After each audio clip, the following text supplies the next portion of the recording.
For some reason, a lot of you keep asking to see my pee-pee, so here you go. Here's my pee-pee, you sick freaks. Pee-pee, get it?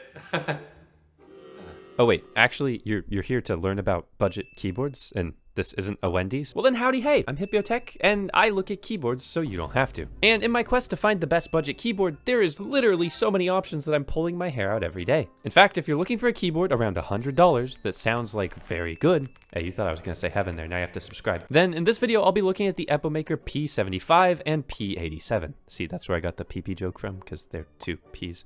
Yeah, guys, you know, I tried. Now, these two keyboards might be really great options if you're just getting into custom keyboards and you don't want to have to build something. However, if you're someone that likes to customize and tinker, then you might want to keep watching because these might not be for you. But I mean, just listen to this. Oh. Now first things first, this video is sponsored by Epomaker, who did not review this video, did not tell me what to say, and all of my thoughts are my own. I like working with Epomaker because I could say, hey, this keyboard kinda bad. And they say, thanks for video, Hipyo, and then they book another sponsorship. It's great. However, in this case, the keyboard aren't kind of bad because for some reason they keep like listening to my feedback and like making their keyboards better. It's kind of weird, kind of cringe. Speaking of cringe, we'll be looking at the more cringe P75 later in this video, but the P87 might be my highlight. Why is the other one cringe, you might ask? Well, just keep watching, because they might have not listened to all of my feedback.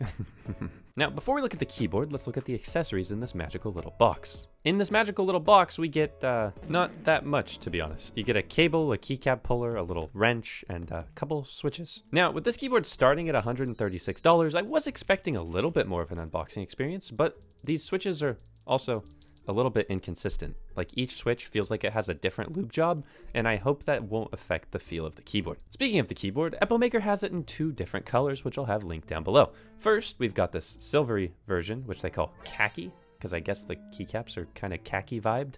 And then there's also a black version, which is, I guess, more muted if that's your kind of thing. Personally, I absolutely love the finish on this thing. Like a lot of the $100-ish keyboards kind of have a matte finish that looks just a little bit boring when you've seen it on 100 different keyboards, so it's nice and refreshing to see a reflective aluminum one. Or not reflective, but shiny, you know what I mean. Now, this is a TKL keyboard, and the keyboard that we're looking at later in this video is a 75%. There's really not that much of a difference between them except for 2 extra key lengths. Now, as we look at this keyboard a bit closer, there's a couple things to keep in mind.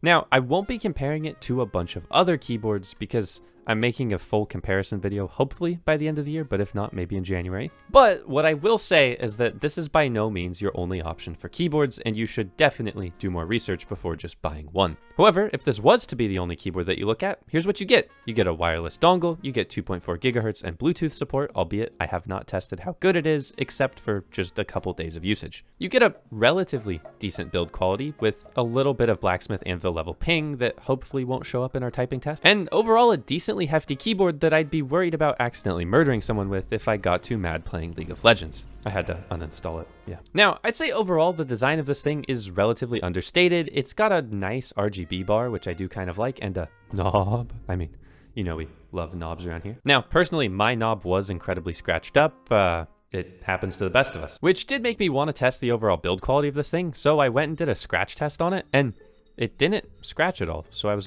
really confused as to how my knob got super scratched. Now, you're probably wondering why I'm about to give my keyboard CPR. It's not that I'm CPR certified, because I am. It's actually that I'm testing the gasket mount, which is a way that people make keyboards more flexible so it feels softer to type on and potentially dampens the sound of your keyboard. I would say overall the gasket performance here is fine. It's nothing to write home about. You aren't getting tremendous flex, but it's also not super stiff. Now, when buying a pre-built keyboard, there are some things that are very commonly messed up, some of that being the stabilizers or maybe even the keycaps. I would say your keycaps here are kind of boring, but decent double shot PVT keycaps, something you'd find in a relatively affordable set, so it's not anything to write home about, but also not bad. Now, the stabilizers, however, is where it gets a little bit more interesting. Like, mine had a ton of wobble on them, but I didn't have any noticeable ticking. So I imagine your mileage may vary and you may get a keyboard that has ticking stabilizers. Now, in regards for the switches, I did mention earlier how they felt relatively inconsistent, and that was kind of my experience across this whole keyboard. These are the Epomaker Zebra switches, which is the cheapest switch option, and they're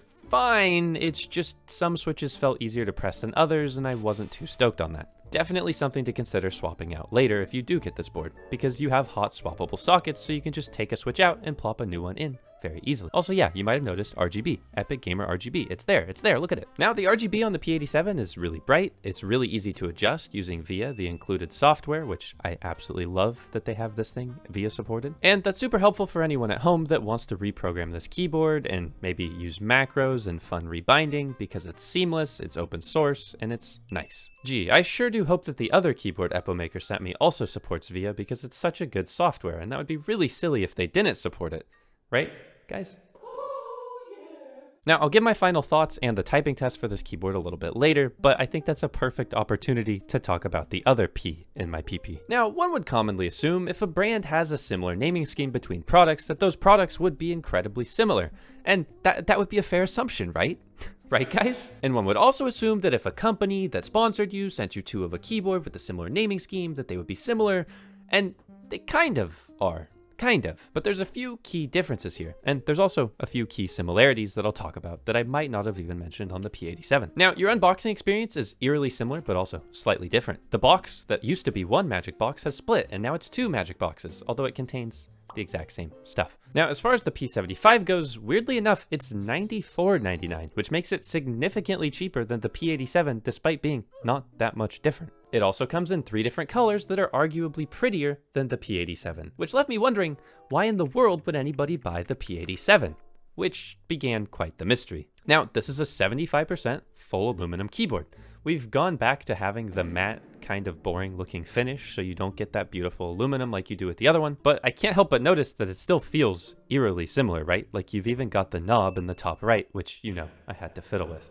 Duh. Now, okay, here's where the boards start to feel really similar, because your side profile is almost identical with the same kind of notch. Your back is, for some reason, moved over to the side on the P75 rather than being centered. So then you should just subscribe and go out and buy this keyboard, right? Well, no, because there are a few things missing here that are in a couple other boards around $100. Now, first, if you're super interested in modding keyboards, this board doesn't have a magnetic closure, so you can't open and close it in just a few seconds. There are quite a few boards that do that on my channel. Second, and quite possibly, massively most importantly, they done up the software. Instead of using VIA, which is a beautiful, wonderful, lovely open source keyboard program that basically every company should be using, they decided to opt for whatever the hell this is, which is like some kind of web app, and it does let you reprogram your keyboard. I'll give them that.